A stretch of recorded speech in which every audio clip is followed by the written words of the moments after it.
There we go.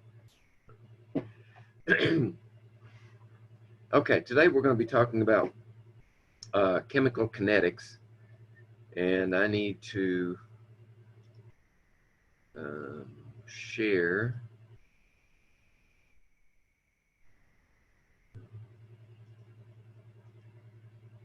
Here we go. There's our PowerPoints. And I need to go back up here. I'll save what I did.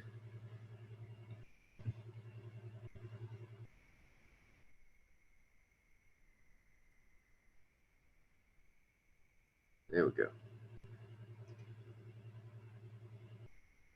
All right.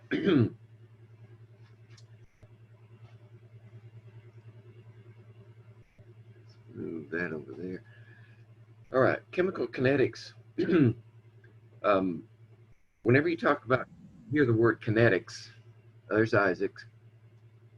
Okay.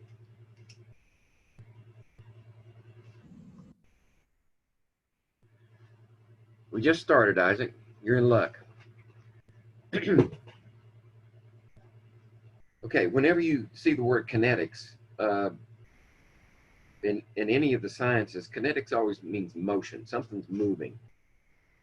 And in this case, chemical kinetics means that the concentration or the reaction itself, the concentration of reactants and the progress of the reaction is moving.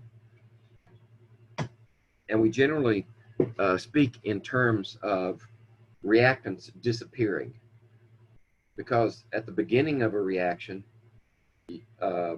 you have nothing usually, and the way you set it up is you only have reactants, so you don't have any products to deal with.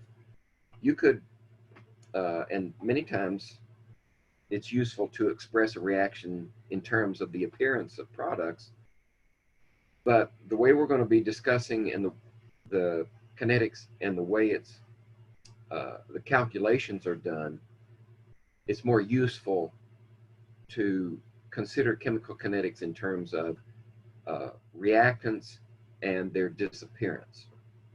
All right, so let's see. Here we go. So here's the reaction rate, which is anytime we discuss rate,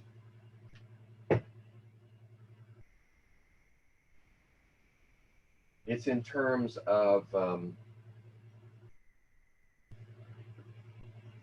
a change in time and a change in concentration of some reactant. All right, so if, well, they're using A, I used X. So we need a concentration at time, at final time. Well, let me be consistent here. If they're using A, I better use an A. Okay. So the concentration of A final at the end of the time period minus the concentration of A at the beginning of the time period, initial, divided by whatever change of time, of course, the time final minus time initial, gives you an expression of the rate.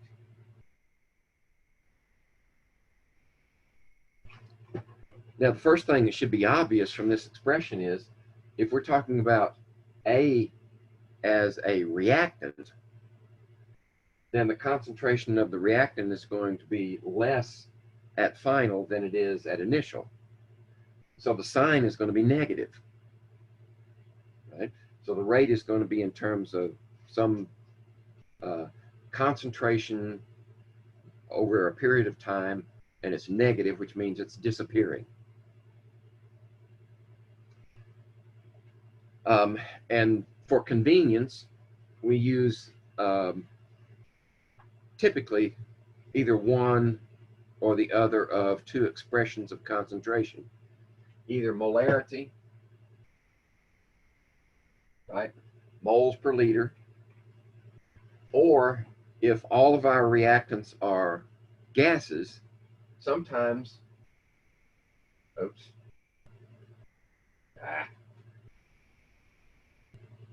we use partial pressure. Right? In this case, it would be partial pressure of A. So you can express it either way. And some of the problems that we'll encounter in this discussion and in your homework, even the gases may be expressed in terms of molarity.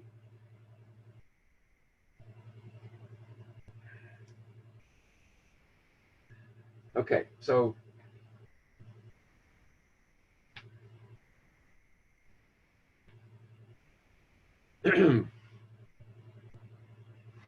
here we have a set of data that are related to this chemical reaction where nitrogen dioxide is disappearing and the products that are showing up are nitrogen monoxide and oxygen. So we have this series of data taken at time intervals of, it appears to be 50 seconds each. And we start off with a concentration of NO2 at 0.01 molar. And notice that NO and O2 are both 0. So in this case, we set the experiment up so that we only have NO2 to begin with. And you notice that the concentration of NO2 is gradually decreasing, and the concentration of NO and O2 are increasing. And notice that the concentrations here are in stoichiometric relationship, right? If the coefficient of O2 is 1 and NO is 2, then you would expect to see, if this is represented as one value for O2, then this would be twice the amount, and is roughly the case. And the whatever has disappeared from this side shows up over here in the ratio of 2 to 2, or if you add 0.0021 to 0.0079, you should get 0.01, right? So the stoichiometry holds true at each step. And this is just a set of data, right? We haven't done anything with it yet. This is kind of hard to see, I understand, but it's straight out of your book. And it just illustrates the point that as NO decreases here, starts off at this concentration, and the products are 0, they gradually increase. But notice they're not linear, right? And I know you've heard me say it ad nauseum that scientists abhor curves. If we can get a straight line, we go for the straight line because it's easier to interpret the data. But when you just plot the raw data, in this case, that's what you get. You get a curve. Well, we can look at this curve in terms of a series of straight lines. For every point along that curve, there is a tangent. Everybody knows what a tangent is, right? It's a straight line that's that just touches the curve at that point, and from that point, it's straight on either side, so it diverges from the curve. Right? So here's our straight line, and that straight line represents the rate of disappearance of NO2 at that point. Right? So here's our change in NO2, here's our change in time, and their ratio, rise over run, right, is the slope of that line, and that tells us the rate at that point. Right? So if we had a series of tangents along that curve, notice we would have different rates. Right? So the rate here would be one value, the rate here would be a different value, and here and here and here. So the logical question is, how do you get a rate law out of that when the rate changes over time? right? So that's where the rest of the chapter comes in. Stop me anytime, of course. I always say that. If you need what we've been discussing there with that tangent touching the curve is called an instantaneous rate. And if any of you have had pre-calculus, or even calculus for that matter, or if you are going to take calculus, you will be introduced to the concept of instantaneous rates at some point in the future. But all it means is that the rate is the slope of the line at the point of tangent. And in our case, the value of the rate of the reaction at that particular time. And the only way that that rate would be constant down the line is if the line were straight. With any curves, instantaneous rate is the slope of the line at the tangent.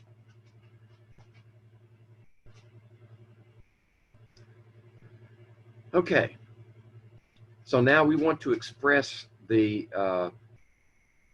rate law.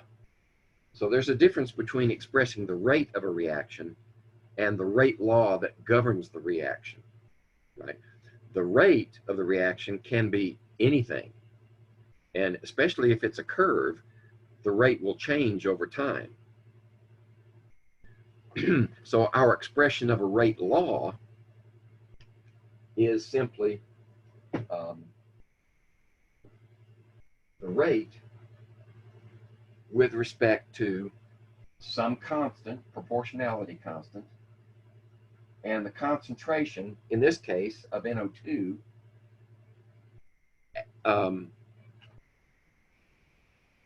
and we have to know the concentration in order to resolve the equation, of course. But then there's a power applied to the concentration. Now, the immediate temptation is to jump to the balanced equation and see if you can find the value of n in this equation. You can't do it. For the overall equation, that value n cannot be derived. Right? This is empirically determined, that power of NO2 in this case. There's also another name for it. It's called the order of the reactant. Right? So any power that's applied to the concentration of the reactant is its order. Typically, we try to find whole number orders, but as a matter of practicality, the order doesn't have to be a whole number. It's just for understanding various characteristics of a reaction, it's convenient to consider n in terms of whole number orders. But I'm just saying that it doesn't have to be a whole number. Okay, so that's an expression of the rate law. And this expression, where the rate is in terms of the concentration of the reactant at any time that you choose, is a is a differential rate law. Right? So that's in terms, the rate is in terms of the reaction concentration. And so I'm gonna back. I bumped ahead a little too far, so let me go back. Okay.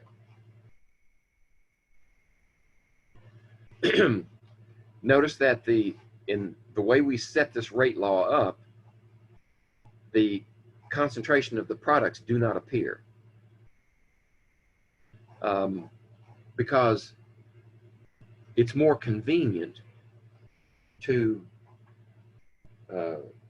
investigate a rate or a reaction and its kinetics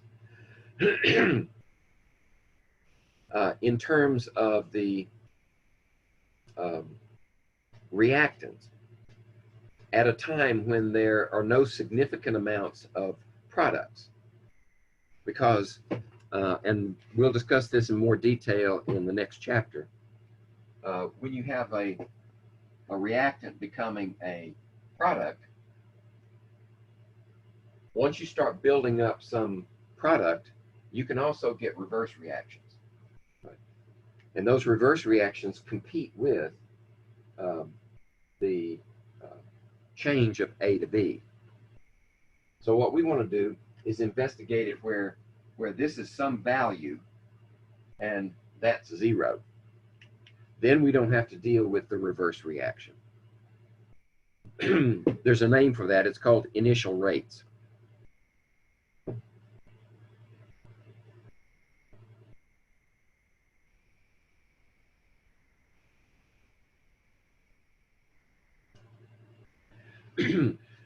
What should become obvious to you as we proceed is that chemical kinetics, while it is heavily dependent upon formulas and calculations, the actual investigation of a reaction is as much art as it is science.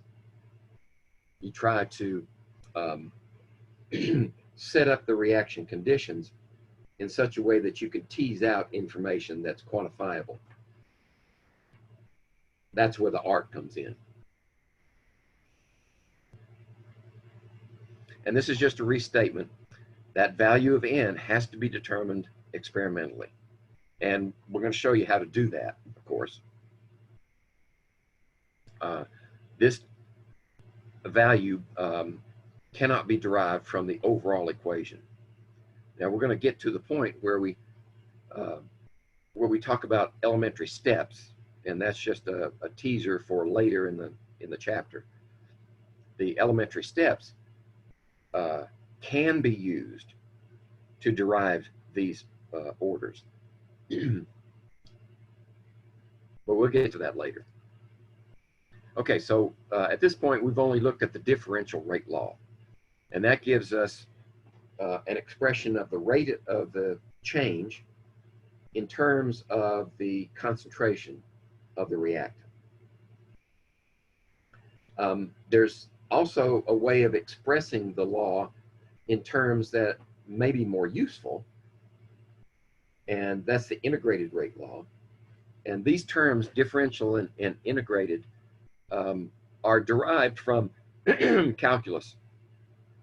So if you've never had calculus, you just have to take those values on their face and understand how they apply to kinetics.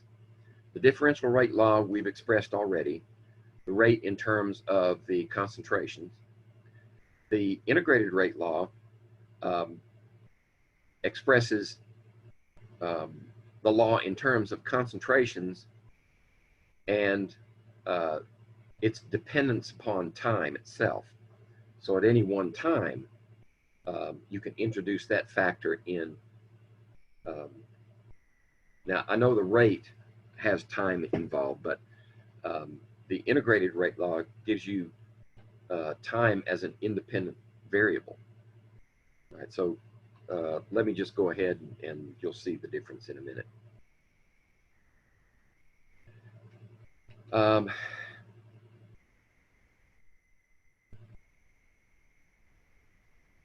Now, both the differential and integrated rate laws are related mathematically. So if you know one, you can derive the other. So sometimes it's more convenient when we're investigating a reaction to solve the problem in terms of the integrated rate law. Then the integrated rate law gives us the information we need to plug in the K value and the order of the reaction without having to suffer through trying to tease out the differential rate law by itself. Sometimes it's easier to get the integrated rate law terms, and then we can derive the differential rate law from it. But they're interchangeable. In other words, you don't have to do experiments to determine one, and then you have to do a whole other set of experiments to determine the other. If you have one, you've got the other.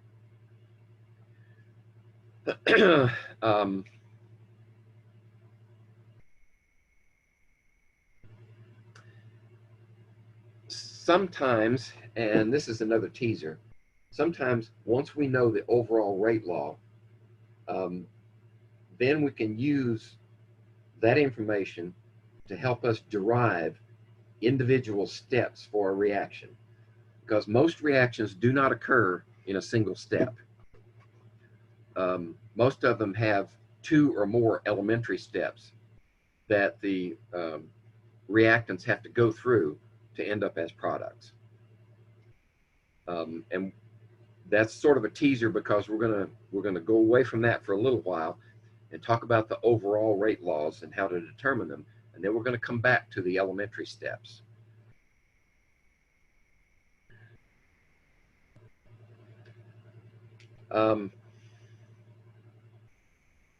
Okay, let's see. I'm gonna get this out of my way. So when we're trying to derive the rate law for an equation, whether it's experimental or differential, we're looking for two terms. One is that K value, the constant value in the differential rate law, and the order for the reactant. Now, there may be more than one reactant.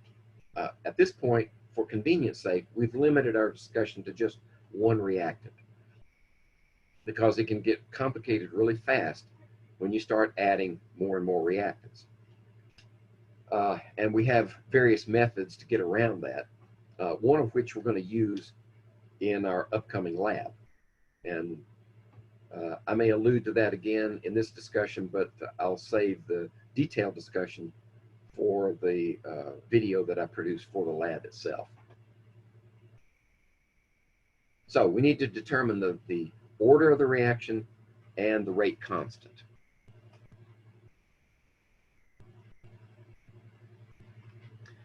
So for our method of initial rates, we always start at time zero.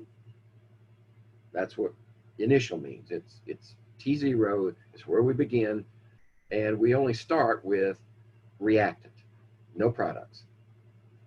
The problem with that, of course, is once you start building up products, then you're no longer initial rates. So in order to gather enough information to derive a rate law using the method of initial rates, we have to conduct several experiments. We have to do an experiment at one concentration, then we do another one at a different concentration, and that's especially true if there is more than one reactant involved. Then we compare those initial rate values to help us derive the order of each of the reactants and the rate constant that must be applied to the law. Let's see. I think the next slides should give us an example, and this jumble of words will make more sense. So here's an example where we have a reaction that has two reactants, an A and a B. So A and B combine in some form to make products, and we don't care what the products are, because this is initial rates, so the products don't matter. The rate law then would be an expression in terms of there's your rate constant, there's the concentration of A, concentration of B, and here's the order of A and the order of B. Now they can be anything. They could even be zero. Right? You can have zero order. But those are the orders for individual reactants. The overall order for the equation is just the sum of those values. So in this case, it would be N plus M. All right. So if we had A to the second power and B to the third power, the overall order would be 2 plus 3 is 5.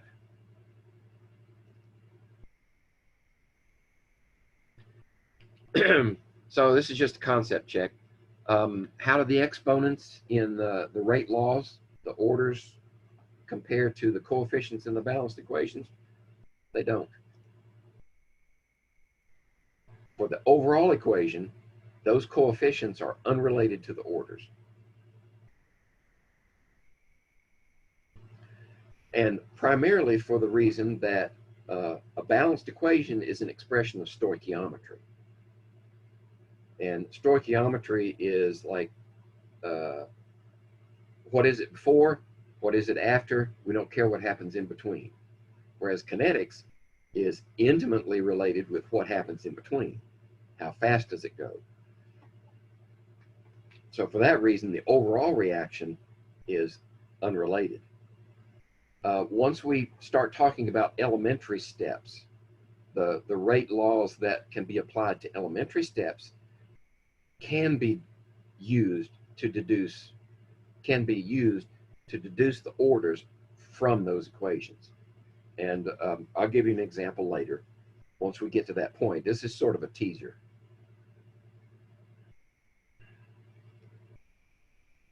Okay, so those values for the orders of elements for the reactants can be almost anything. I mean, since it's experimentally determined, those values could be anything between 0 and infinity.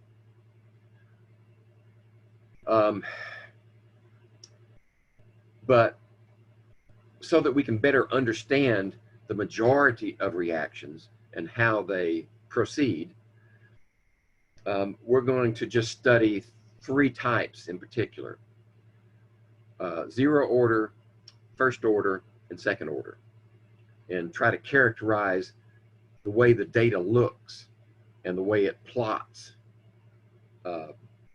for each of those types, those orders. In this case, for the discussion of 0, first, and second order, we're going to limit our reactants to just 1. Right? So for 0 order, when we write the integrated rate law, the power of A is 0. Right? So we know from algebra that anything to the 0 order or 0 power is 1. So the concentration of A actually disappears from the expression, and the rate is equal to the constant. Okay. When we convert that to an integrated version, where we have an initial concentration of A and a final concentration of A, then the K also appears in that equation along with the value of time. Right? So in this case, let's see. Let me get my grid out. In this case, if we plot that data,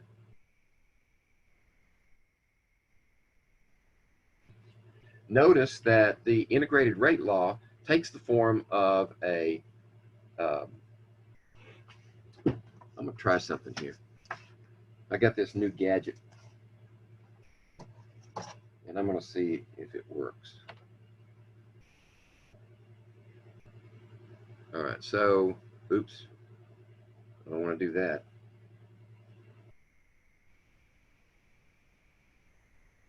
Okay, so in this case, we have, this would be our y, excuse me, y.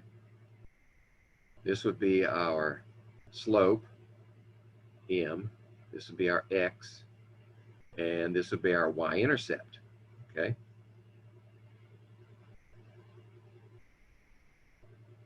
Okay, so we know that if we plot that on a graph, then our y would be the concentration of A, right? And our x would be time, right? So if we plot that, notice that we get a straight line with a slope of a negative K value, right? So the line would go like this. and the slope of this line would be negative K. Okay, so that's great. Scientists love straight lines. So for a zero order,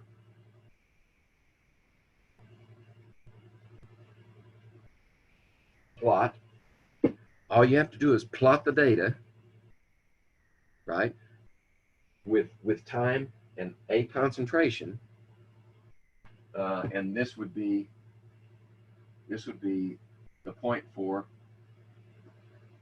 a at time 0. If you plot the data and you get a straight line, then you know you have a zero order for that reactant. Okay, it's just that simple.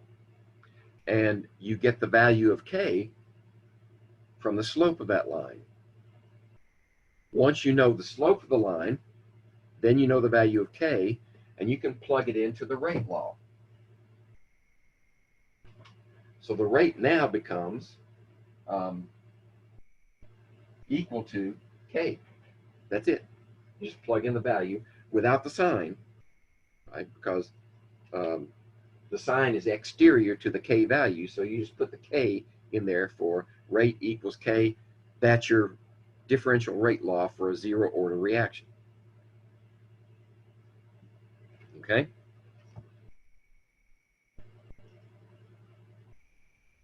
Oh, there's a whole slide for them. I didn't have to draw it, but that's okay. And the slope of that line, of course, is rise over run. Now, if you plot that data in Excel spreadsheet, then you can get it to draw the graph for you, and then you can have it tell you what the slope of the line is. Right? I think what I'll do, rather than go through it here, in the discussion video that I'm going to prepare for the lab, I'll take you into Excel and show you how to do that, if you don't already know. If you do, fine. You can take a short snooze while I'm discussing it. But I'll show you how Excel can do that plot for you and give you that information. It can actually give you the equation for the line. Okay, so that's a zero order equation. One other thing that comes out of this information is the half-life, right? We normally, at least since I was born in '53 and I grew up in the '50s and '60s, we were always ready to dive under our desks at school when the Russians sent their nuclear missiles at us, right? So we all knew about half-lives in terms of nuclear decay, right? But the same concept is operating here. The half-life is just how long does it take for half of your reactant to disappear, right? So if you have 10 molar to start with, one half-life, you'll have 5 molar left over. Well, the half-life for a zero order equation is just that. The initial value divided by twice the K value. Right? So I'm giving you tools to access that K value, right? If you know the half-life, if you can derive the half-life from the data set, then all you need is an initial concentration and however long it takes for half of that to disappear, then you can find out what K is. All you need to know is this a zero order equation? And to do that, you plot the equation, straight line, zero order. Then you can get the K from that plot, or you can go to half-life and derive the K. Sometimes, for test-taking purposes, if I tell you this data set is for a zero order reaction, then you don't have to plot it. You just use the data, find the half-life, and solve for K.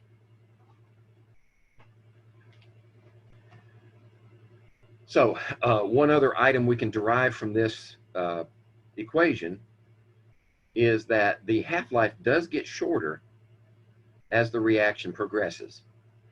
How do we know that? Because the initial concentration is whatever you say it is, right? It doesn't have to be fixed as your initial T0. You could go down to, say, T5 minutes and use that as your starting point, and then go from, if you have concentration of A and T, and you have values here, let's say 0, 2, 4, 6, 8, whatever that happens to be, and you have a concentration here, here, here, here, here, then you could go down to here and say, well, from here to here, the concentration goes from 1 to a half of that value. Right? So there's your A0, and here's your T0. Right? So you don't have to, when you're deriving half-lives, you don't have to start at 0. You can sometimes, but you don't have to. What that tells you is, from the equation and from the calculation, is that as the reaction progresses, A gets less, smaller. So since this is a proportionality and K is a constant, then as A decreases, the half-life decreases, right? So the half-life gets shorter as the reaction progresses, right? It's dependent upon the initial concentration. It's also dependent upon the inverse of K, right? Because that's 1 times A0 over 2 times K. So the half-life for 0 order is proportional to the inverse of K.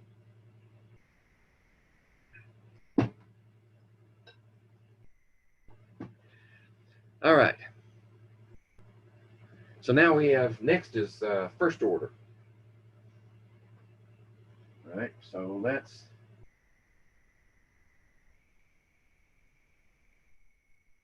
do away with this stuff.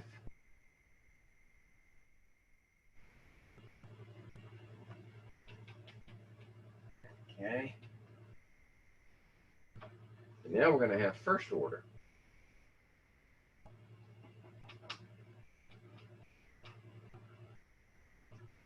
All right, so what do we mean by first order? Well, the power of A is 1. Right, so the rate equals A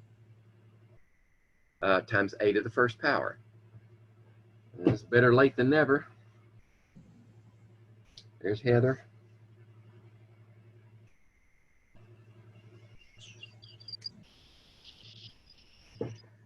Okay, so that's our differential rate law is K times A to the first power. And the integrated rate law is the natural log transformation of A plotted against time. If we plotted the concentration of A against time, what would you get? You get a curve, right? If you get a curve plotting this data, you know it's not first order. I mean, you know it's not 0 order. So it's either first order or second order, which we'll talk about in a few minutes. It can't be first order. But if you take the natural log of A and plot that against T, then you've got a straight line integrated rate law. The natural log of A is equal to minus K times T plus the natural log of A0. Right? So then, if you plot the natural log transformation of A against time, you'll get another straight line with a slope of minus K. Okay? That's what the equation says. It's going to be a straight line if you plot the natural log of A. Right? So all of your calculators have natural log button, and I'll show you in the lab video how to use the Excel function natural log.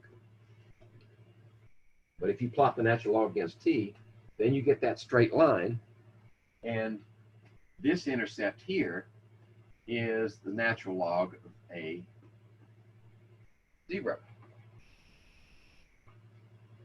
So if you're given an equation, if you're given a straight line and data here, and you'd have numbers there and numbers there, of course, then you can derive the k value from that, and then your rate law would be equal to that k times a to the first power. Right, whatever that, just drop the sign, and the k goes in here. This is your differential rate law. And if you need to know, say say I was being devious, and I created an exam question, and it gave you a plot like this with numbers, of course, and a line. And the question is, for this reaction, what's A0? Now notice, I didn't say what's the natural log of A0, I said what's A0, right? So you just follow the line up here, or if the equation is given, you just take this part of it right here, right? Take that part and do the anti-natural log of the value, and you get A0, okay?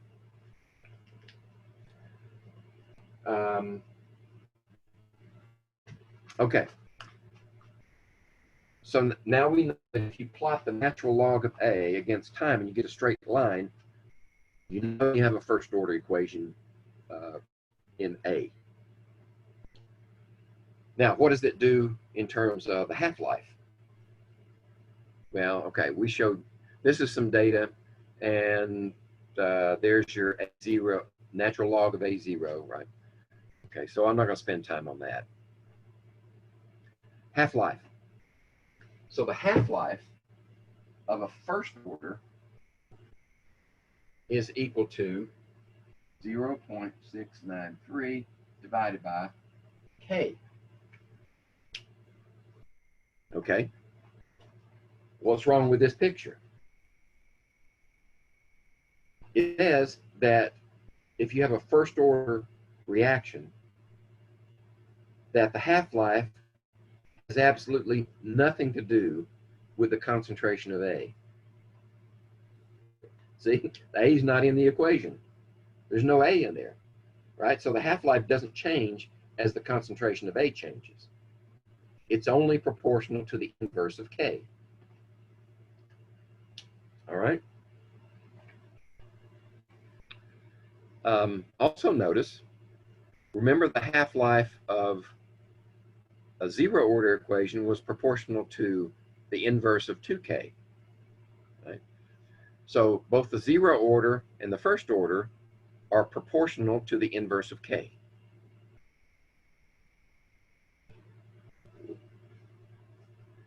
All right, so that's first order. Oh, we're going to have a little problem to solve here. Okay, I'm game.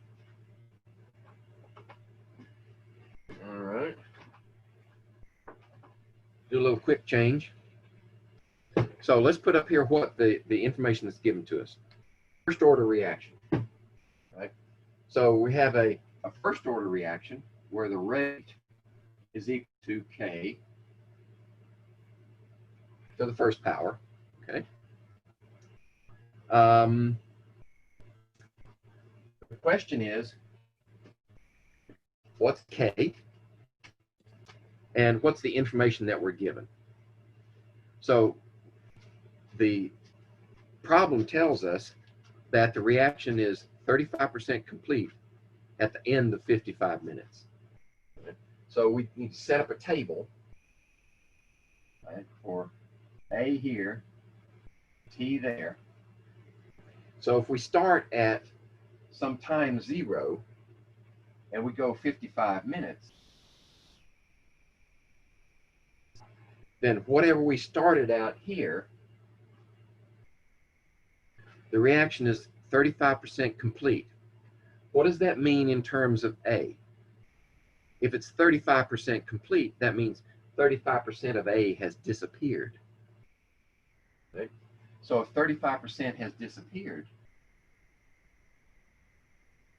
that means we have 65% left over, right?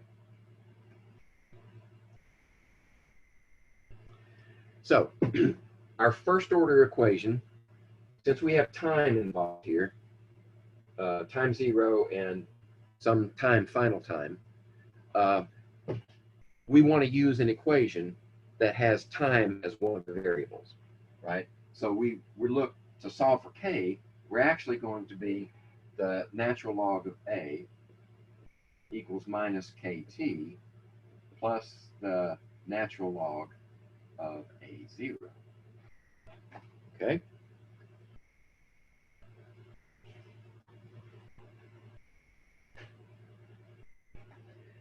So what I've done in this first blue box is to solve this equation in terms of the ratio of original to the final A. So the ratio of the final A to the initial A, because this is A0, and this is A for 55 minutes, the ratio will be 0.65. Right? So if we say this divided by this is equal to 0.65, because we have that much left over. That's the ratio of what we have left over to what we started with is 0.65. Well, what I've done here, this transformation might look weird, but it's simply reversing the log transformation. Remember, let's see if I can do this. Remember what, let's see, where is it? Here it is. So I'm going to use, I'll use natural log. That's okay. So what do we mean with the natural log of A is equal to X, right? So the natural log has a base to it. All logs have a base, right? So the base for the natural log is E. The base for a common log is 10, right? So here we have an understood little e. That's our base. So what does that mean? That means that e to the x power is equal to a. Right? So that's what I've done over here with this transformation. I've gone from here to here, went from here. Right? So if this is x, then that becomes the power of e. And here's our a value. This ratio is our a. Right? So that transformation is perfectly valid for the anti-log transformation. Now we have that expression, and we can go to the next box.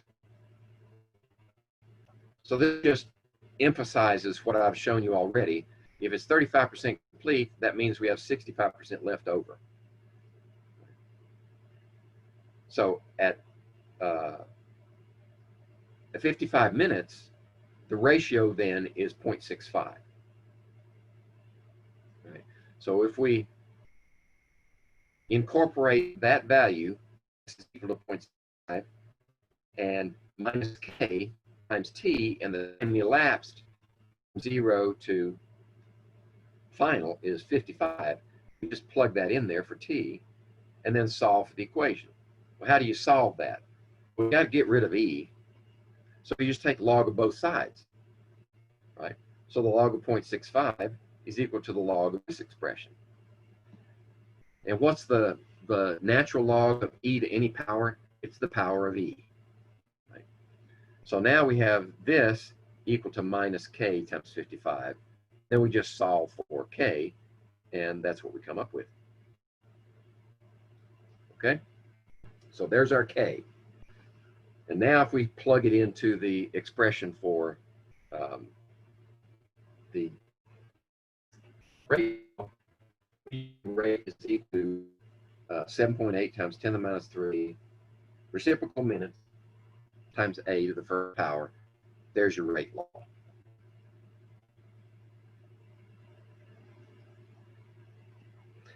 Okay, that was first order. Now we go to second order. So we've discussed zero order, first order, second order.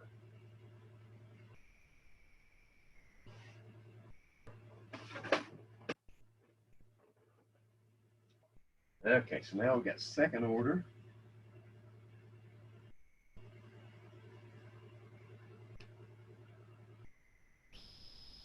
We got there.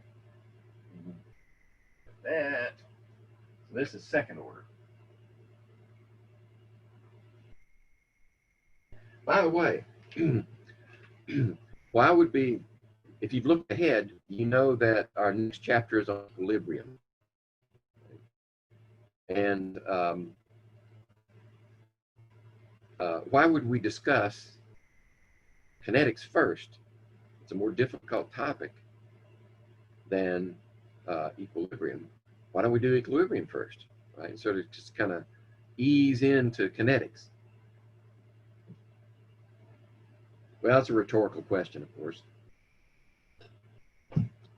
We study kinetics first because equilibrium is better understood when you know how fast a reaction is going.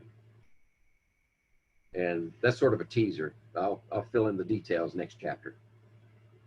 Okay, so for a second order reaction, the power or the order of A then is 2.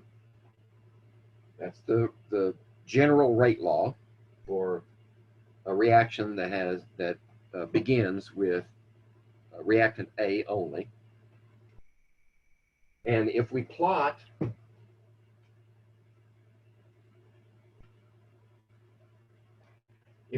A against T, we get another curve, right? So remember, if we get a straight line plotting this data, we know it's zero order. If we get a curve, it's either first order or second order. So then you have to do a little more detective work. We do the natural log transformation, and if we did that and plotted the data, you still get a curve. Right? So then you know it's not first order either. If you plot the reciprocal of A against time, then you get a straight line. But now you get a straight line with a positive slope. And the integrated rate law looks like this. The reciprocal of A here, the reciprocal of A0 is your intercept right down here. So this is 1 over A0. And the slope of the line is equal to K. Oops. Slope is equal to K. All right. That being the case, you know you have a second order equation. So if you're given a set of data with time and concentrations determined, what are you going to do with it? Simplest thing to do is to put it in an Excel spreadsheet, right, with time in this column and A in this column, and then just let the spreadsheet do the grunt work. Convert, do a transform here, and then do a transform here, right? And then plot the data within Excel. Plot these two together, plot those two together, plot those two together, right? Look at the plots, right? See which one is a straight line. Bingo, you got your order. Okay. Trying to make things simple. Not simple, easy. Okay.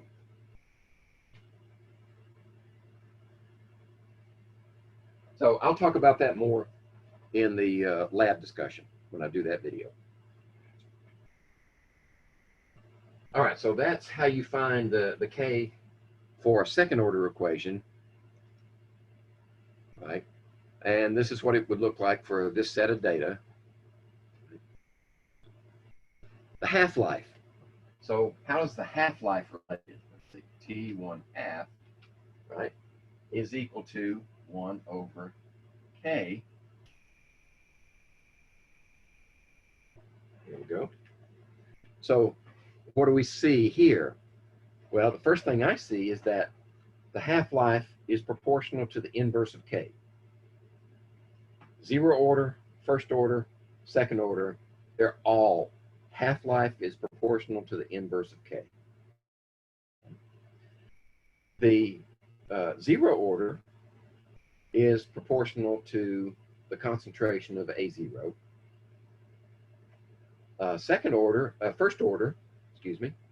First order has no dependence upon A concentration at all.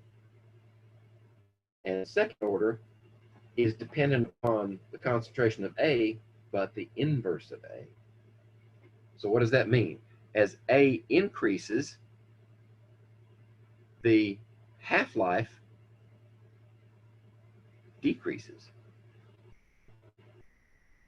Right? That's what inverse means. If this goes,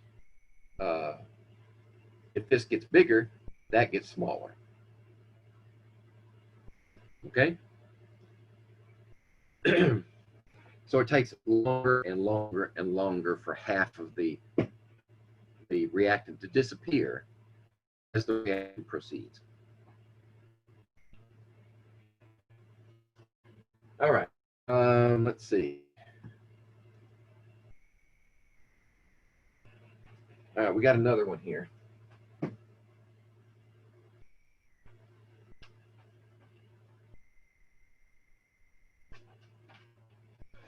I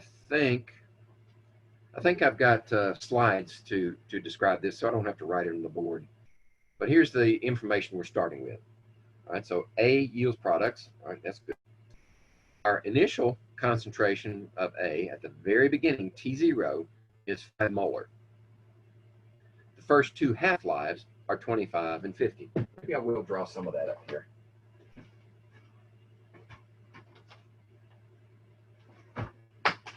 Sometimes I think better with pen and paper or whiteboard than I do with my brain. I can't keep things straight, so I put it all up on the board. So if we plot the data at time 0, concentration of A equals 5 molar. Right? The first two half-lives are 25 and 50 minutes. So the first half-life goes from 0 to 25. And that becomes half of what it is to start with. Right? That's easy. The second half-life is 15 minutes. So what does that mean for the absolute? So you started your stopwatch and you let it run, right? So it runs for 25 minutes to get the first half-life. How long does it run to get the second half-life? It runs 50 plus that, right? 75. Right, so this time is 25, this time is 50. And this half-life is 50 to go from here to there, right? Half, half, half-life, half-life. Okay, so now we got our data up there. And the question is, what's the rate law, right? Rate equals some K value times A to the order, whatever its order is, right? I find both of them. And then calculate A after 525 minutes. So if we let t goes 525 minutes, what's the value of A? Okay. Now it looks like a huge problem. If we break it down,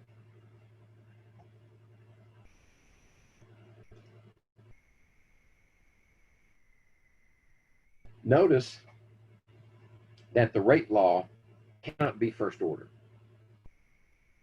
because in this case, the half-life is different here to here. Right? First order says that half-life does not depend on the concentration of A. Right? So that means you eliminate first order. Right? First order is just 0.693 divided by K. There's no A involved. Right? So it's either zero order or second order. We know that. We've cut the problem in thirds. We've only got 2/3 of the problem left now because we got rid of first order. Now, if the rate law is zero order, then half-life is initial concentration divided by 2K. So if we do that calculation for each one, right, if half-life is equal to the initial concentration divided by 2K, we solve for K. Right? So first half-life, initial concentration, solve for K is 0.1. Second half-life is 50. But our starting point now is 2.5. Right? That's a potential for mistake there. You go back to this one, you go to this one because we're talking about this half-life, not that one. So we go to this one. So the next half-life is 50, and we're starting at 2.5. So K, 0.025. K is a constant. Right? So if K is a constant, then this cannot be. The half-life can change, yes, but K cannot. It's a constant for this reaction. So that means we don't have zero order. If we do the same solution for second order, right? So we plug those things into the second order reaction. We have 1/K and the A0 in the denominator. Then we find that K is the same for both of them. Right? Now we have our K. In scientific notation is 8 times 10 to the minus 3. So now we have our K equal to 8 times 10 to the minus 3. Guess what? We also have our power, our order. We just proved it. It's 2. Okay? So there's the rate law. Now we have one other question. After 525 minutes, how much do we have left over? Can we use that to find it? No, because there's no time in here. There's time over here. But it's simpler to use the integrated rate law. So what we do is we go to the integrated version. Right? So there's the second order rate law right here. Plug the K in. Right? Plug the time in. The initial concentration is 5 because our absolute time is 525. That means our initial is 5. And then solve for the unknown. And we find that after 525 minutes, we have 0.23 molar left over.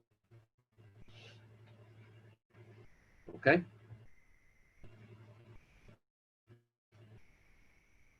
And that just compiles all the answers on one slide. Let's explore the differences between the graphical behavior of different reaction orders.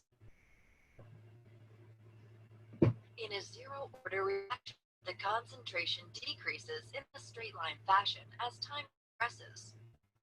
The rate is determined from the slope of the line.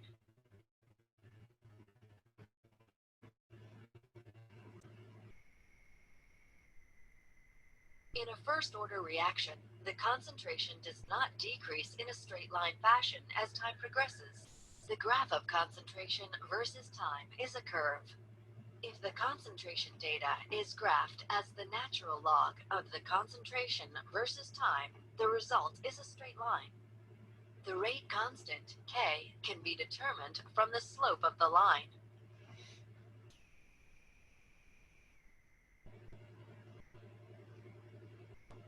In a second-order reaction, the concentration does not decrease in a straight line fashion as time progresses. The graph of concentration versus time is a curve. For a second-order reaction, the graph of the natural log of concentration versus time will also be a curve. If the concentration data is graphed as the reciprocal of the concentration versus time, the result is a straight line. The rate constant, K, can be determined from the slope of the line. Okay, that was just a recap. All right, this is also a recap too. How can you tell the difference among 0, first, and second order with your data? You do the transformations, you do the graphs, whichever one is a straight line tells you whether it's 0, first, or second order. Let's see, come on, there we go. So, what if you're studying a reaction that has two reactants, right? How do you use what we've learned so far to tease out the order of one of the reactants? Because you've got to do them one at a time. Well, we're going to use this method in the lab to solve that problem. So if you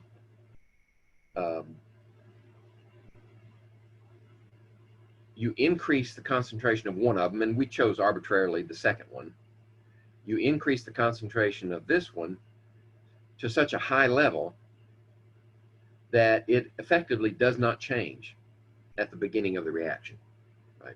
If you let the reaction run long enough, of course, it will change.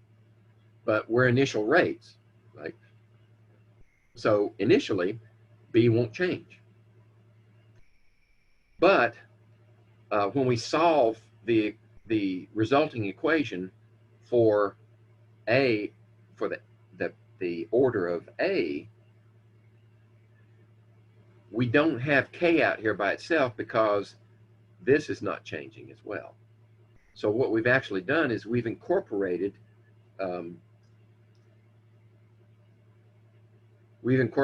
this one and this one together in a new pseudo rate constant.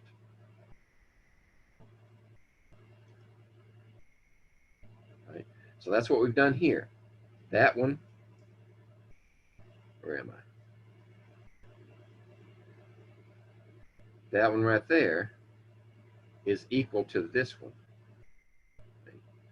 So once you solve for this one, then you run a second experiment. Right? Remember I said initially,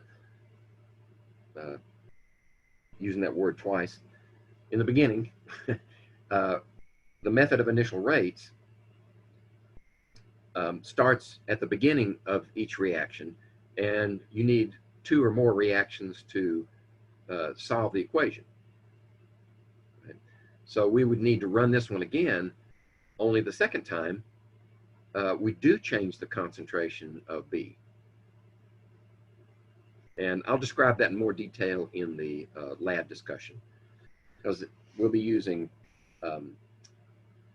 a blue dye number 1 as reactant A, and bleach or sodium hypochlorite as B. Right, so we're going to have 2 orders to deal with there. Order for the blue dye and the order for the bleach. So I'll give that some more detail, more time in a different video. All right. So this sums up everything we've discussed so far, right? 0, first, second order. What's the rate law for each? That's the differential rate law. What's the integrated rate law for each? How do you plot them to find out what's what? What's the rate constant equal to when we plot those transforms? And what's the half-life equal to?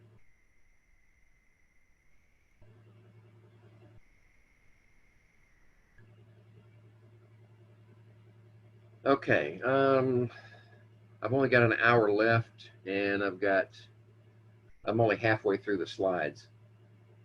So I'm going to go through this one maybe a little quicker than you'd like. But for this reaction, if we start out with 5 molar again, and we're given the K equal to 1 times 10 to the minus 2, calculate the A after 30 seconds.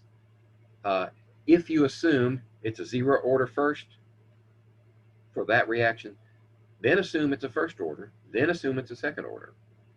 And how would that affect the value of A after 30 seconds? Right? So if we assume a 0 order, right, there's your integrated rate law. We plug in the values for K, for time, for initial value, and solve for A. So if it's a 0 order, after 30 seconds, you have almost all of it left over, right? 4.7 molar. If we assume a first order, then we've got this transformation, solve for A, we have a little bit less. And if it's a second order, use the integrated rate law, plug in the same values, and we end up with 2 molar after 30 seconds. So the moral of this story is order affects how much you have left over.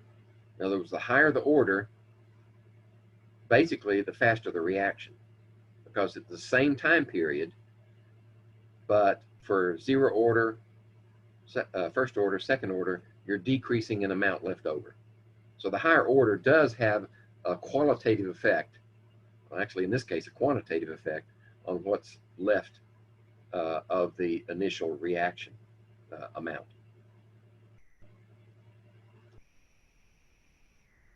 Okay, now we're going to talk about mechanisms. And this is where we get into elementary steps. So what do we mean by a reaction mechanism? Well, a reaction mechanism attempts to describe individual steps in a reaction from reactant to final product. When we have a balanced equation, like, I don't know, this plus this yields this plus this, right? You're going from reactant to product, but you may not go directly from here to here, and most likely you don't. Most likely what you do is you may react these two initially. Maybe there's 2 of these, but you only react 1 of them in the beginning. This is just spitballing. Then you'll get an intermediate product over here. So let's put some numbers here.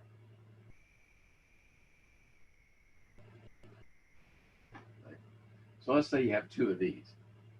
The first step might be A plus B yields Z, some intermediate. Notice that this intermediate does not appear in the final product. Then you might take this Z and react with the other B, and it produces those 2 products. Right? So in this case, we have 2 elementary steps in this overall reaction.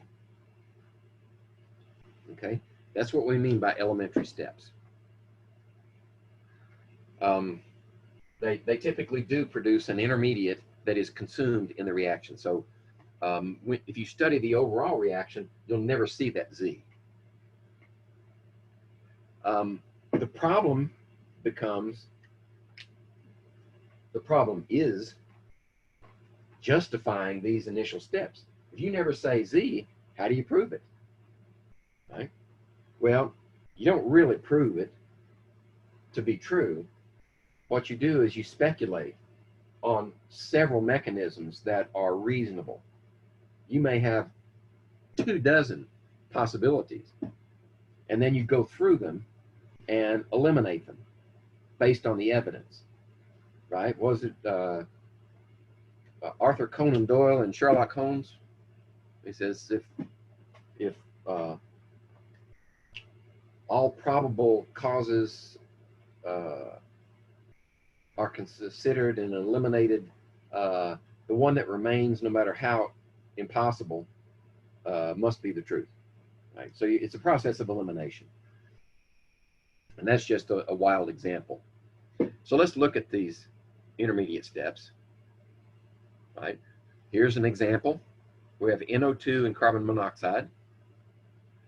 Overall reaction yields nitrogen monoxide and carbon dioxide. Right? So how did it get there? Well, the proposed elementary steps, step 1 and 2 for this reaction, and this has been, I wouldn't say proven, but it's the accepted step 1, step 2. Here's your, let's see, nitrogen is blue and oxygen's red. So if we have 2 nitrogen dioxides, and that equation is not balanced yet, I don't believe. If we have 2 nitrogen dioxides, they yield a nitrogen trioxide and a nitrogen monoxide, right? So there's your nitrogen monoxide as a product. Then we take this nitrogen trioxide and react it with carbon monoxide, transfer one of the oxygens over here, so that gives us carbon dioxide and regenerates nitrogen dioxide. Okay, so what does that mean? Well, that means that the equation is balanced, right? Because we only consumed one of these nitrogen dioxides in the process because we regenerated this one over here, right? So it cancels. Remember when we were discussing Hess's law? When you add equations together, if one equation has a reactant on one side and the same number of reactants as product on the other side, they cancel, right? So they don't, the summation is, they disappear from the final reaction. So that's what's happened here with this one and this one. And this one also was created here but consumed here, so it disappears. That means this one, oops, sorry, back up. This one there, this one there, yields this one, no, not that one, this one here, and this one here. So that brings up the first condition for elementary steps. You have to be able to add up the steps together and derive the original overall equation. So if we add these two together, we get that equation. That's the first condition. I'll talk about other conditions in a minute.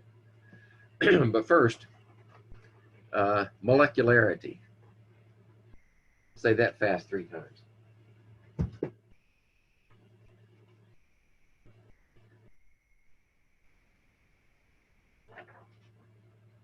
Okay. What do we mean by molecularity? Well, how many reactants come together in any elementary step to produce products or intermediates, right? So if we have A yields something, that's unimolecular. In other words, it reacts with itself.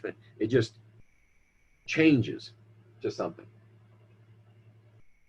If bimolecular, then we have, in an elementary step, A and B have to come together to produce products. Okay, that's bimolecular. Termolecular, 3 reactants have to come together. Right? Now, unimolecular, now here's the initial, when I said you cannot derive the order of the rate equation from the balanced overall equation. That's true. But for elementary steps, unimolecular involves one molecule, it's first order. Bimolecular involves 2 reactants, is second order. Termolecular is third order. Now, I know we've only discussed 0, first, and second order, but as far as rates go,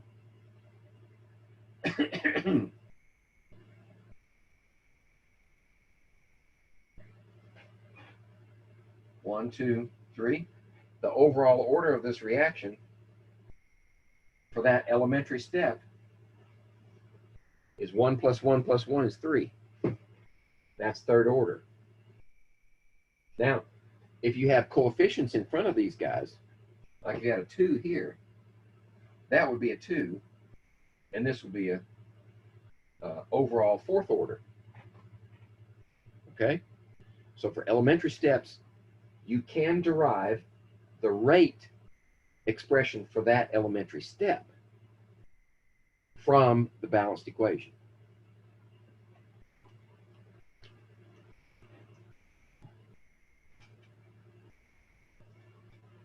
Now, what's the probability of these things happening? Well, very high probability for unimolecular. Why? Because it only needs itself, right? All it needs is other conditions to generate the reaction, like temperature, pressure, whatever reaction conditions are created. Bimolecular is a little less likely than unimolecular, but it's still fairly probable, because what? You only need 2 reactants come together to do the reaction in this elementary step. Now, what's required? Well, they got to come together with enough energy for the reaction to occur, and they have to come together with the right orientation. Right? So if they come together like this, but the reaction sites are here and here, no reaction. That's why bimolecular is a little less probable than unimolecular. And termolecular, it's almost non-existent. It does occur, but we hold termolecular kind of in the wings for solving problems that can't be solved with unimolecular or bimolecular elementary steps. Okay. So the most probable is uni, next is bi, least probable is ter.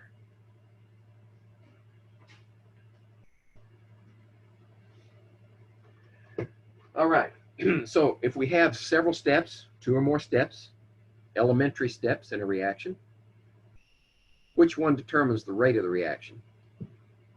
The slowest one, right? I'm trying to think of an analogy, but I can't come up with a good one right now. So this is known as the rate determining step, the slowest step. Now, all of the elementary steps in a mechanism, a proposed mechanism, could be very fast, but one of them is the slowest one. See what I mean? It doesn't have to be absolute slow to be the rate determining step. It just needs to be the slowest one of the proposed elementary steps. That's your rate determining step. What does that mean? That means that when you write the overall rate expression for the mechanism, for the overall balanced equation, it will be derived from that slowest step. And I'm going to solve the problem here in a minute and show you how that works. And I'm just driving this one home again. The overall balanced equation cannot give you the overall rate law. But the elementary steps, if they are correct, will give you the rate law. So what do? Well, you experimentally determine what's the rate law for the balanced overall equation. Then when you propose your steps, the slowest one allows you to derive a rate law for that reaction, and you compare the two.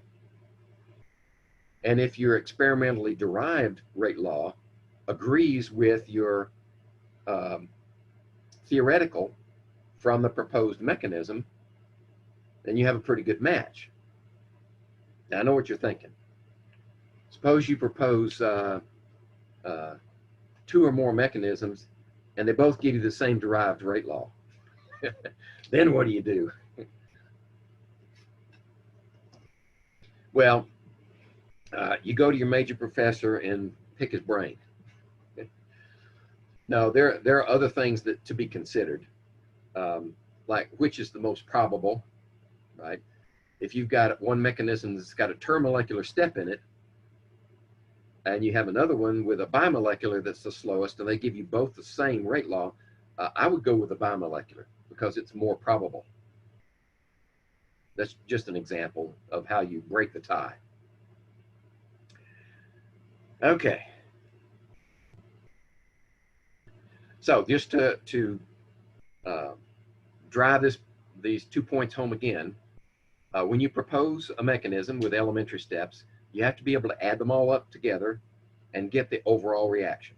That's first requirement. Then when you derive the rate law from the slowest rate determining step, it must agree with the experimentally determined rate law. Right? Those two conditions have to be met for a mechanism to be considered valid. You never prove it, you just fail to disprove it. So anybody that has statistics understands what I'm saying. Or if you're going to take statistics, you'll get hammered with that one. The decomposition of dinitrogen pentoxide is believed to follow a 3-step mechanism. Step 1 is a fast equilibrium. Step 2 is the slow rate-limiting step. Step 3 is another fast step.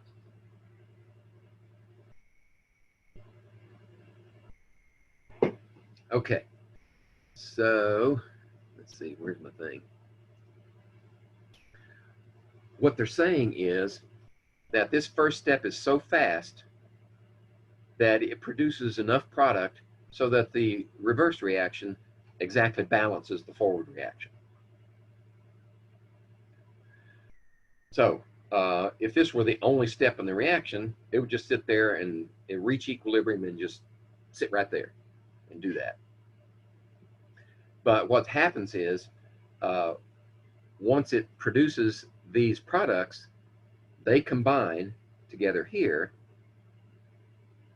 in slow fashion relative to the other to produce these products over here. So then once you've got some of this and over here and some of this intermediate, then you can have another fast reaction. And what that does is it's so fast that it consumes these as soon as they appear. So this is, in fact, the slow rate determining step. And if you derive a law from this one, then it will, with some mathematical manipulation, unfortunately, give you the rate law that you experimentally determined for that one. Now, I'm not sure. I don't think, do we do one for this one? Okay, we have to balance it first, right? Because you've got to be able to add them all up to get the overall. So we've got to apply Hess's law manipulations and derive the overall equation. There we go. So now we have 2 of these yields, 4 of those. So there's 1, And oh, we're not done, I don't think. 2, there's 1 oxygen. What am I missing? Oh, we haven't finished crossing them out. There we go. Oops, went too far. 4 NO2s. Oh, okay. I forgot to propagate that 2 through the whole equation. Right? So 2 of these, right? Then you got 2 of those. Plus you have 2 of these on the product side. So there's your 4. Okay, I'm happy now. All right, so let's take this theoretical equation. Here's the overall reaction. A plus 2B equals C. And the proposed mechanism is A plus one of the B's yields an intermediate as a fast equilibrium. Right? So like before, this is a very fast step, and it just sits there going backwards and forwards. And this one uses up D plus one of these B's to make a C.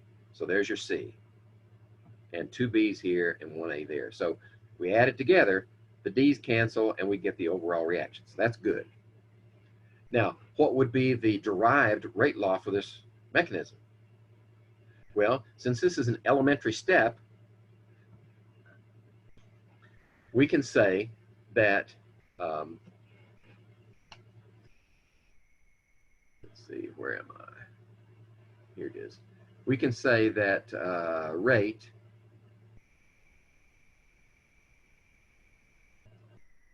equals some K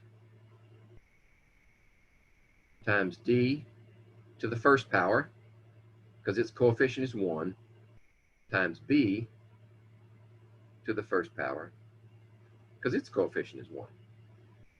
So that would be the rate law expression for that elementary step, and should be for the entire equation, except what? There's no D in the first equation, right? So that rate law is useless for the overall equation, right? Because that term doesn't exist. So what we have to do is get rid of the D. And the rest of the slides that follow show you how you do that. Yes, it does meet the first condition. Add the elementaries together, you get the overall. All right. So I'm going to introduce another concept here. The rate of this fast equilibrium is a balance between a rate law for the forward reaction and balanced against the return reaction. Okay, so that's a fast equilibrium. And then there's another K2 here that applies for this reaction. Okay, so now that we've given those forward and reverse reactions their own rate constants, then we can write expressions for each and use them to simplify the overall rate and get rid of that D. So this slow step would be written like that, right, with K2 as the rate constant for that step. Okay. And now, since this is a fast equilibrium, then the forward and the reverse reactions are equal in rates, right? So here's the rate of the forward reaction, A to the first power, B to the first power, and there's the rate constant. Then the reverse reaction is K to the minus 1 times D. So what we do is this rate treats D as a reactant because it's reacting to go in reverse, and it's rate constant, right? So those two rates, which is what this is, rate this forward, rate reverse, are equal. It's a fast equilibrium. So that means if we take the original, we solve for D, right? Because we want to get rid of D in our final equation, right? So D then becomes this one divided by that one times these two. That's where that expression comes from. Okay. Now we have a value for D that we can substitute in the original equation. So we do that. Right? And there's our K2 for this reaction. There's our D. There's our B. And then we solve, right? So what we have then is, let's see. We combine, since these are all constants, we combine all of these three. Since these are all products, you can multiply them together in any order you want. K2 times K1 divided by K minus 1 is equal to our overall rate constant, K. And then B has a second order because it's B times B, right? There. So that's our derived equation, and we're good because A and B are both reactants. Okay, any questions about that?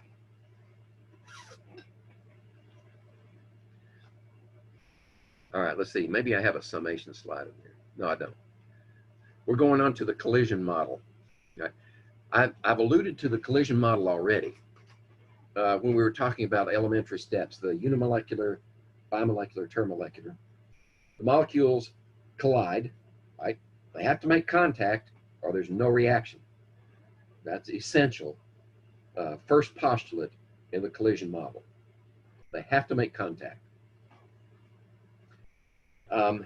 Then the other factors that come into play are activation energy. In other words, they don't just have to make contact, they have to make contact with sufficient energy to drive the reaction.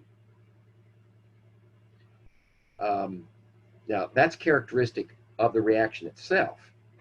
Now, how do they get that energy? Well, usually they get that energy from temperature. Right? Doesn't have to be temperature, but that's the easiest way to get the energy required.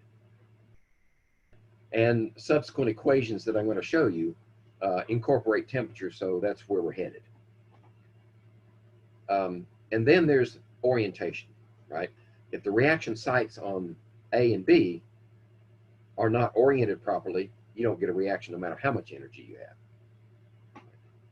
So the frequency of collision has a bearing, and the orientation of collision has a bearing, and the energy of collision has a bearing on the collision model.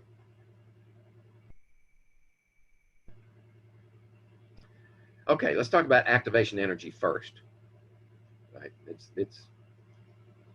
Let's analyze the changes that occur in energy and atomic arrangements as the reaction between nitric oxide and ozone occurs. Initially, the nitric oxide and ozone molecules are separated and are not reacting. The forward reaction, proceeding from reactants to products, is exothermic by 199.8 kilojoules per mole. Let's see how the energy changes and the molecular changes correspond. As the reactants approach, their energy increases. When the molecules are in a transition state or activated complex, their potential energy is at a maximum. As the transition state is passed and the molecules become more like products, the potential energy decreases. Finally, the molecules reach the energy state characteristic of the products. Okay, so I've said this before, but I'll say it again. All natural systems tend toward the lowest energy possible that they can attain under their current conditions. So in this case, we started out at fairly high energy, and we even have to go a little higher in energy in transition state. So this is very unstable. Sometimes you'll hear the word metastable. Activation complex. So at this point, they could either go back this way or they could go forward. It's like trying to, have you ever tried to balance an egg, get it to stand on its one end? It's not easy. It can be done.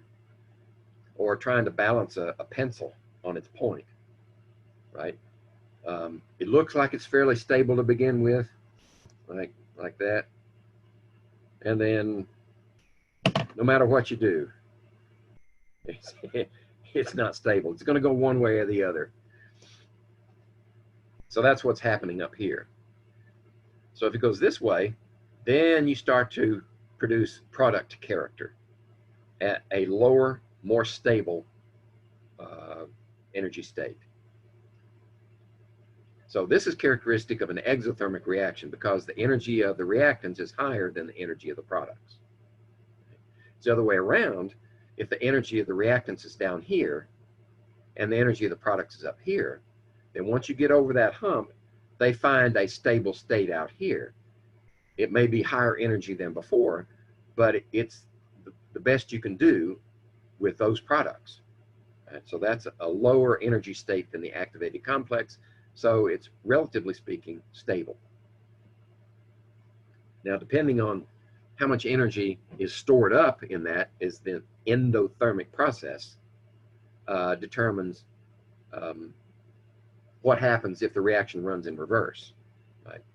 If you take glycerol and nitrate with a little sulfuric acid to help the process along, you're going to be way down here and you're going to go way up here and over here.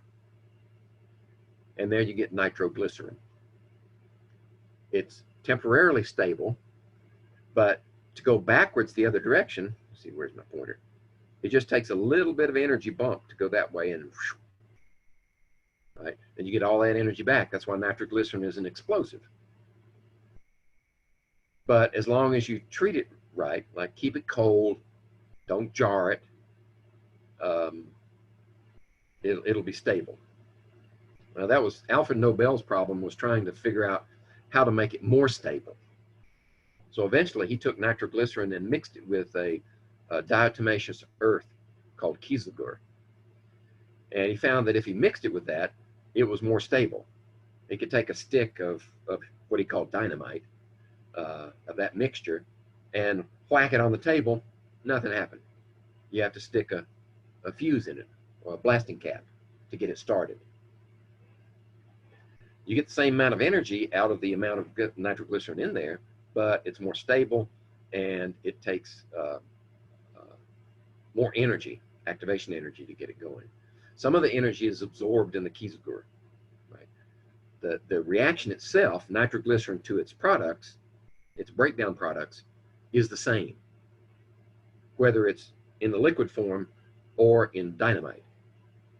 But what Nobel did was, by mixing it with kieselguhr, he created an environment where shock and heat and other things were absorbed by the matrix, and that way the activation energy for the breakdown of nitroglycerin was not reached.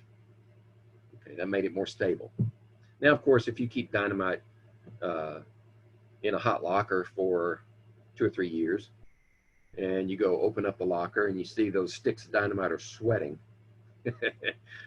be very careful, because that's liquid nitroglycerin coming out of the product.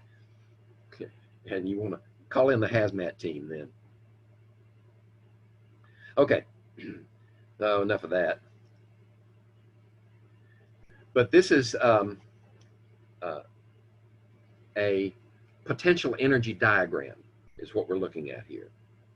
Notice that in this case, we have another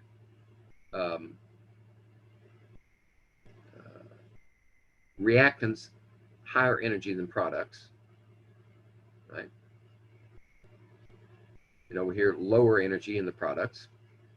So we have an exothermic reaction, right? There's your delta E. Right?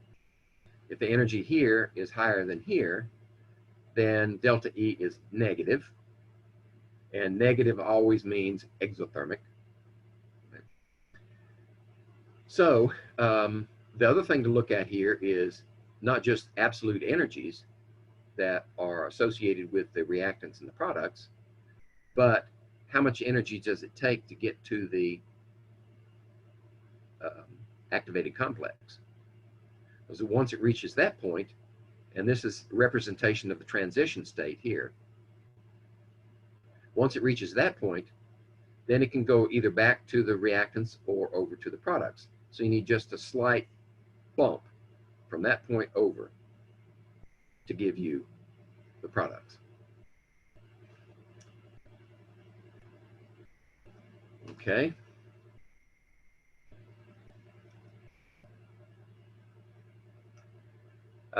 So this is just reiterating. You need a collision of sufficient energy, and you need proper orientation. And the activation energy must be exceeded in order for the reaction to proceed. The reaction of gaseous nitric oxide and chlorine to form nitrous chloride occurs spontaneously. In this example, we observe that only collisions that involve the product formation. When the nitric oxide molecules are completely used up to form a product, there are still some chlorine molecules remaining. This is an example of a limiting reagent reaction. Okay, you remember from semester limiting reactant. When you have two reactants and you're given amounts of each, you can be pretty sure that one of them is going to run out first. And this is a theoretical explanation for that. Okay, so how do we relate activation energy and other factors as part of the collision model? Well, a real smart guy named Instantaneous came up with this equation. And this would be equivalent to the differential equation. There's an integrated version that's more useful. But this also tells us that the K value for the reaction rate equation, right, is equal to these factors. A is a composite of both the frequency factor, that is, how many collisions occur over a period of time, and B, the steric factor, what's their orientation. And the steric factor is always 1 or less. So we bind those two to this term. And for any given reaction, that's a constant. Okay. So then the power E, and that E that you find in natural logs, the power of E is this expression, where we have the activation energy in mole is the gas constant with the term in it, right? It's not the liter atmosphere term, but the energy. And T is the temperature in Kelvin. So if you know these values, and you happen to know what A is, you can calculate K. But that's a little difficult to do. So we need an integrated version, which is what this is.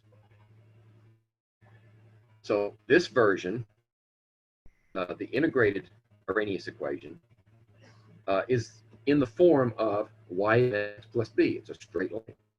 And notice that y is the natural log of k, and x is the inverse of the temperature in Kelvin. Then if you plot those two, let me see if I have a, yeah, I do have one coming. If you plot those two, then the y-intercept is the natural log of a, so you can find out what a is. And the slope is activation energy divided by r. It's a negative slope. Right? So if we do that, if we plot those, and we get this expression, straight line, right? Plot natural log of k, temperature. So what do we need? We need at least 2 experiments. More is better, but in this case we had 1, 2, 3, 5, and we determined the k at different temperatures. Right? So the rate constant for a reaction is only constant if the temperature is constant.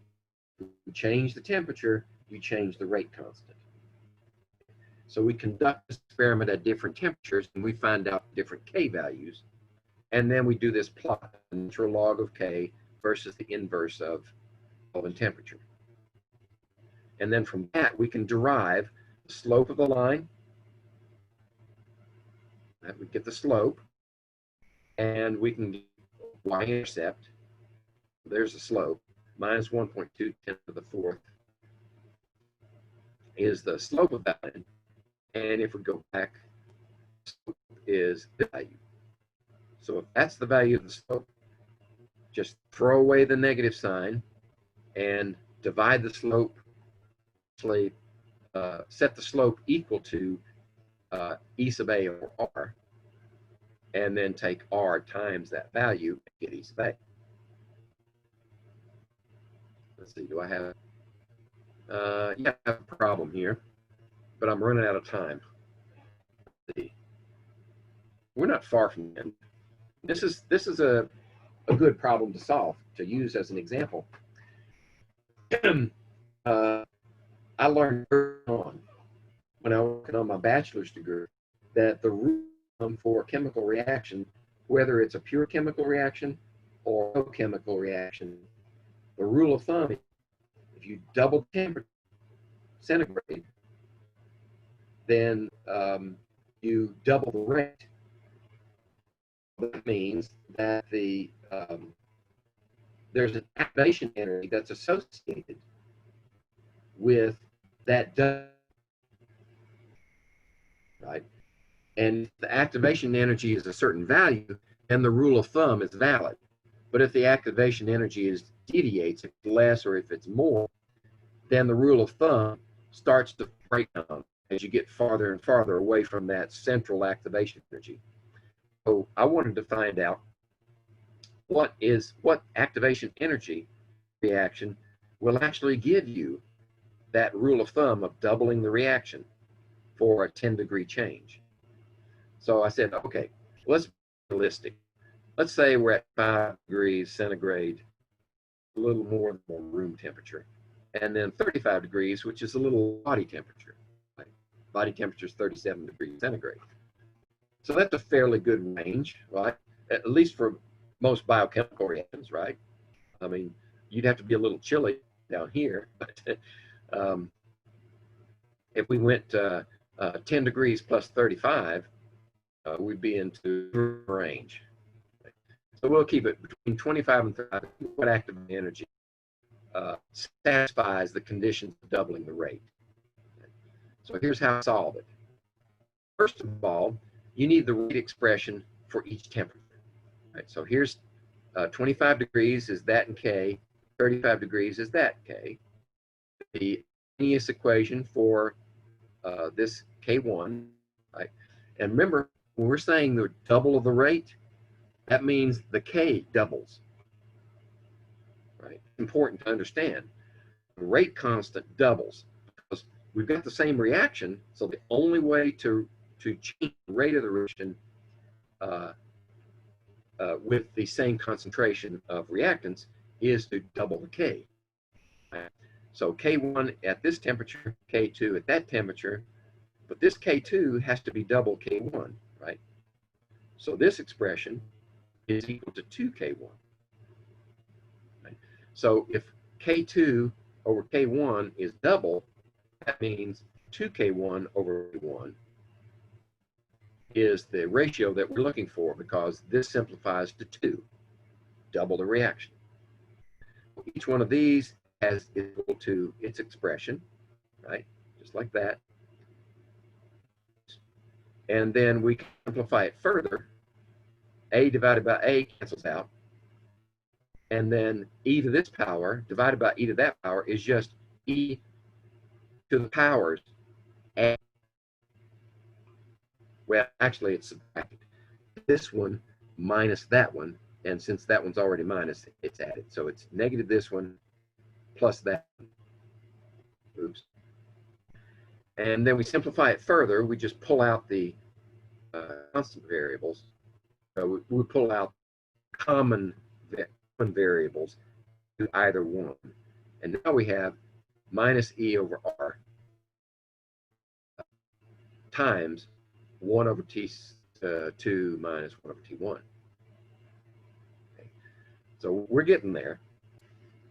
So what do we do with this one, to get rid of the E, just like before, we just take the log of both sides, right? The natural log of both sides. Then what I've done is two things. I took the log of both sides, I moved the R from here to there, right? So I actually did two things. And we want to solve for E sub A, right?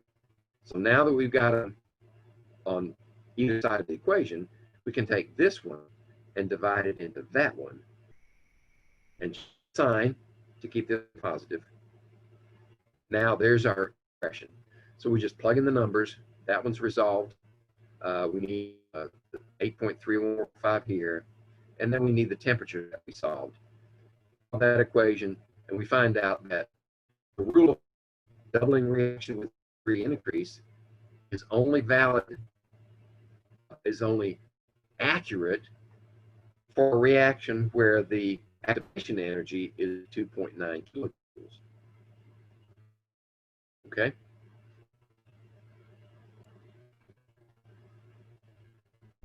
All right. So now we can sort of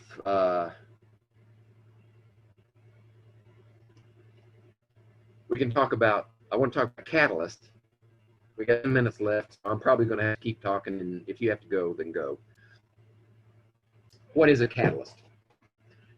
A catalyst is any substance added to a reaction that will make the reaction go faster. So how to do that? Well,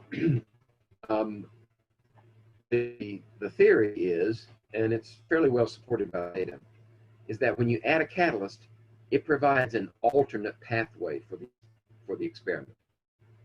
So what that tells me is, if you have a mechanism for a reaction, add a catalyst to it, then you're actually changing the elementary steps of the mechanism. So there's one good reason for trying to understand the mechanism for a reaction, because when you add a catalyst, you've got to change your old mechanism to a new one. It's easier to edit the old one than it is to create from scratch. So we're providing a new pathway with a lower activation energy. That's important. Okay. Lower activation energy. That's what a catalyst does. It provides a lower activation energy for the pathway. Here's what the energy diagram looks like. So the uncatalyzed reaction requires a certain activation energy, like from this level up to that level. Let me do that here. Where am I? Right. That's the activation energy for the uncatalyzed reaction. For the catalyzed reaction, you have from here to here.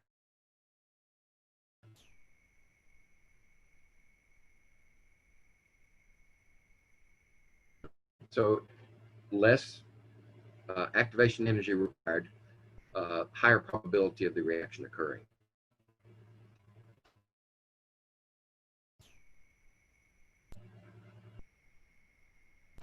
Here's another way of looking at it. If you're at the same temperature, and theoretically, the number of collisions that occur between reactants is the same, averaged over time. Right?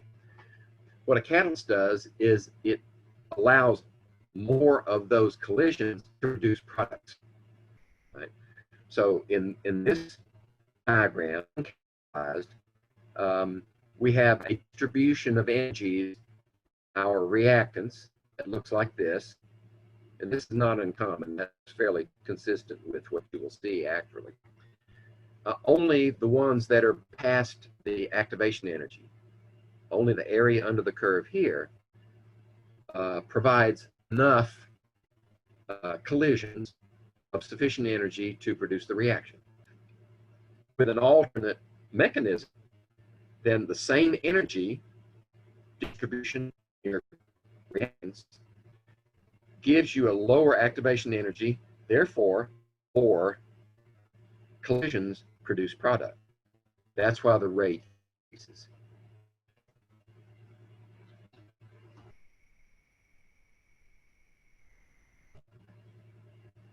Now, terminology of catalysts. A heterogeneous catalyst is one that enters a reaction in a different phase than the reactants. Right? So if you had reactants were gases and you introduced a solid catalyst, it would be heterogeneous catalyst. And that's what we do in your catalytic converter in your car.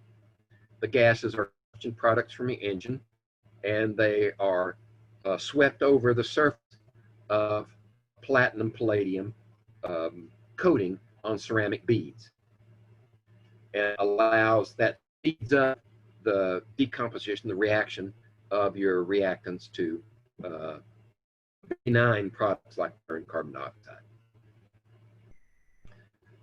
or nitrogen gas for that, because nitric oxide, oxides of nitrogen, are a primary cause of smog in certain areas that are prone to it.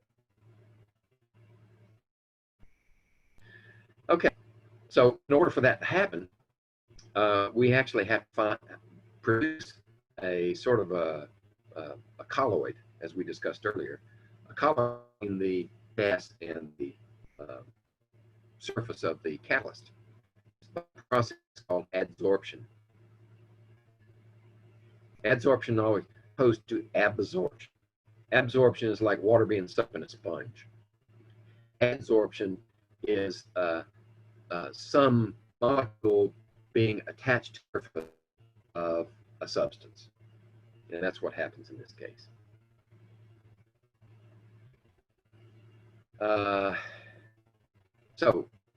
Steps occur. First, you have to adsorb the reactants to the surface of the catalyst, and they become activated because they're stabilized and they're closer to one another. They have to migrate even that distance. They have to close the distance, right? Because the collision model says they have to touch. And then, oops, backwards. There we go. Then they react, and then they separate. They desorb in the process. That's our heterogeneous catalyst. And get this, that's a catalytic converter. You can look at it later if you want. Homogeneous catalysts are those that are in the same phase as the reacting molecules. So you would add them to the liquid solution of reactants. You would add something that's also dissolved in the solvent. They would react. And one characteristic of a catalyst is it may enter into the reaction in the beginning, but is reconstituted in subsequent elementary steps. In other words, it comes in at the front, goes out apparently unchanged at the end. That's a catalyst. Reactant molecules are mixed in the gas phase, yet some reactions will not proceed even when reactants collide. A catalyst can be introduced to provide a new pathway for reaction.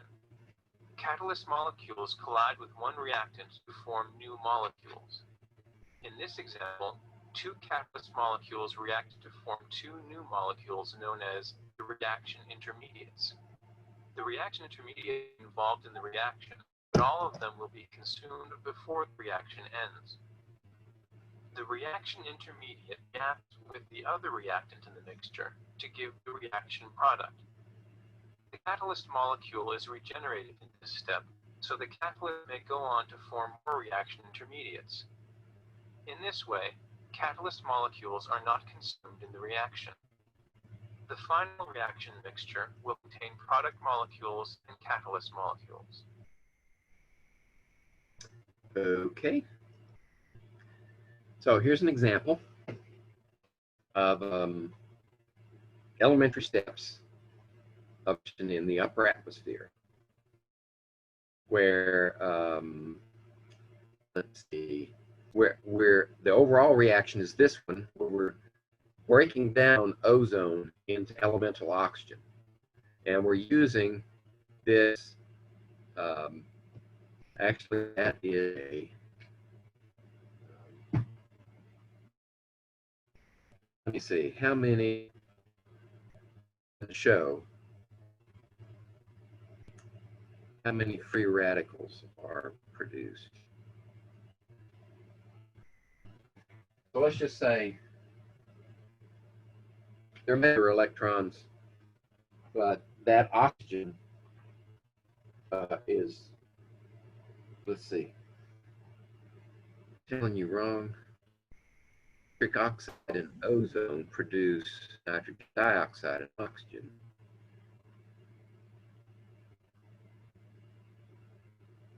Yeah, nitric oxide is the catalyst, right? It comes in here, but it's regenerated there. The overall reaction doesn't show it, right, because it cancels out.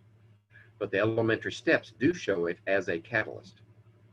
So in order to determine a catalyst, in this case, in homogeneous reaction, nitric oxide enters the reaction here, regenerated here. It's as if we add air, but it doesn't do anything. But in fact, it does. What it does is it allows for the generation of this free radical. That's not right. This is the overall reaction. This is the overall reaction. Right? So what it looks like is these radicals. Actually, what happens in the upper atmosphere is ultraviolet radiation is either absorbed by ozone, which is good for us on the surface of the Earth, or produces free radicals. And if those free radicals are consumed by the action of this nitric oxide, then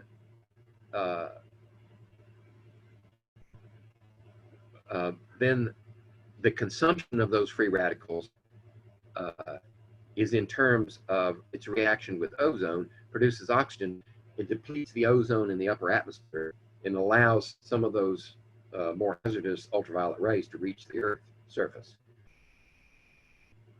So the takeaway from this is the elementary steps show us that nitric oxide is the catalyst in this reaction, and it's bad.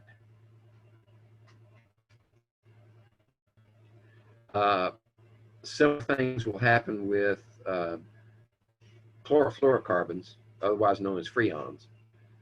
We're not going to go into detail here. But they produce monochlorine, which is a free radical. And a free radical, if you hear that expression, a free radical is just any atom or collection of atoms that has unpaired electrons. Unpaired electrons are especially reactive. So when you hear talk about you need to eat this type of food or supplement because it scavenges free radicals. Free radicals are very reactive and they will damage various parts of your cells. So eat foods or take supplements that claim to scavenge free radicals, they react with the free radicals before they can get to your more vital parts of your cells, like the nucleus.